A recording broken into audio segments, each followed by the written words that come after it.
Walmart SparkDriver app updates can sometimes change how features work, and when the app stops working correctly, the fix usually starts with checking the app version, device settings, and account status. By the end, you'll know the most common steps to troubleshoot SparkDriver after an update, what to check before contacting support, and how to tell whether the problem is your device or the app itself. The first step is checking whether the issue is caused by the app update itself. Open your App Store and confirm that the SparkDriver app is updated to the latest available version.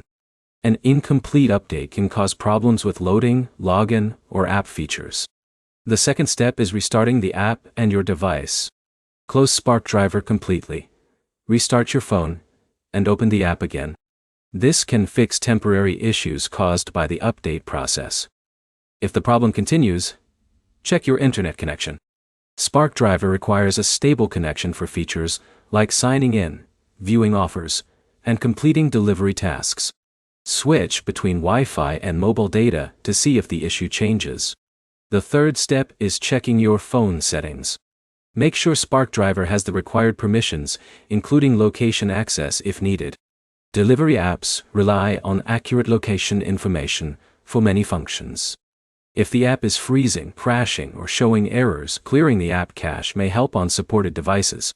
This removes temporary stored data that can become outdated after an update.